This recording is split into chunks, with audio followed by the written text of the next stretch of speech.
NIM 12 Program Studi Akuntansi semester 3. Di sini saya akan mempresentasikan tentang latar belakang dan sejarah Nabi. Salah satunya yaitu Nabi Yunus alaihi salam. Nabi Yunus bin Matta termasuk orang yang soleh. Sebelum diangkat menjadi nabi dan rasul, beliau itu memang seorang ahli ibadah yang tekun. Ia termasuk orang yang lurus, namun ada kelemahannya, yaitu mudah hilang harapan.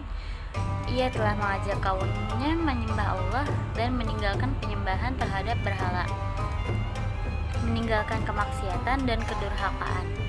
Namun di antara sekian banyak kaumnya itu hanya 2 orang yang mau mengikutinya. Berikut adalah sejarah tentang Nabi Yunus meninggalkan kaumnya.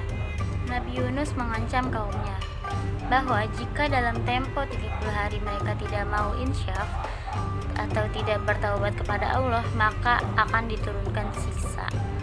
Allah mencela batas waktu itu dan supaya ditambah 10 hari. Dengan demikian turunnya siksa itu menjadi 40 hari.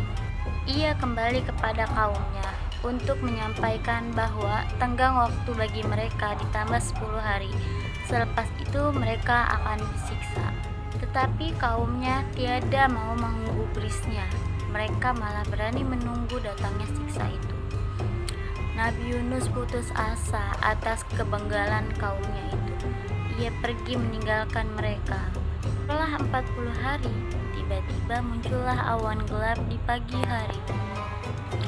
Bertambah siang mereka melihat cahaya merah seperti api hendak turun dari langit. Mereka ketakutan berbondong-bondong mencari Nabi Yunus, tetapi tidak ketemu. Tak seorang pun mengetahui tempatnya. Lalu mereka bertaubat dan menjalankan ajaran Nabi Yunus, maka siksa tidak jadi diturunkan.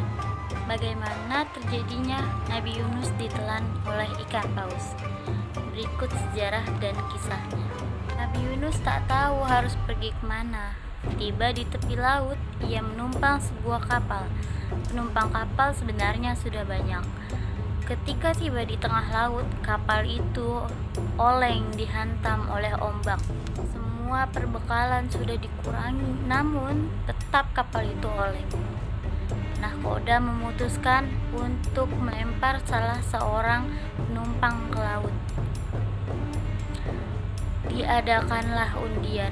Diundi 3 kali, selalu nama Yunus yang keluar. Tak dapat ditolak lagi, maka Nabi Yunus dilemparlah ke tengah laut.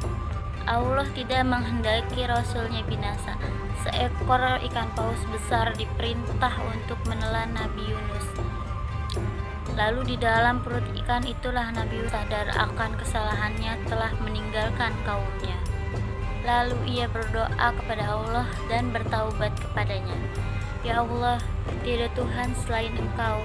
Maha suci Tuhan, sesungguhnya aku telah menganiaya diriku sendiri, dan aku adalah termasuk golongan orang yang zalim.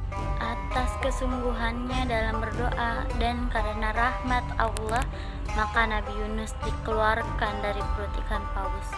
Ia tiba di tepi pantai dalam keadaan sakit dan lemah. Setelah itu Allah mengembalikan kekuatan dan kesehatannya, maka ia segera kembali kepada kaumnya. Dan ternyata kaumnya itu menyambut kedatangannya dengan sangat gembira. Tak kurang dari 100.000 orang telah diseru Nabi Yunus untuk menyembah Allah. Karena kaumnya menurut dan bersedia diajak beribadah kepada Allah, maka Allah memberikan kelapangan dan ketentraman hidup dan kesenangan selama beberapa masa. Terima kasih sudah menonton video ini. Semoga kisah ini dapat mempertebal iman kita kepada Allah Subhanahu wa Ta'ala.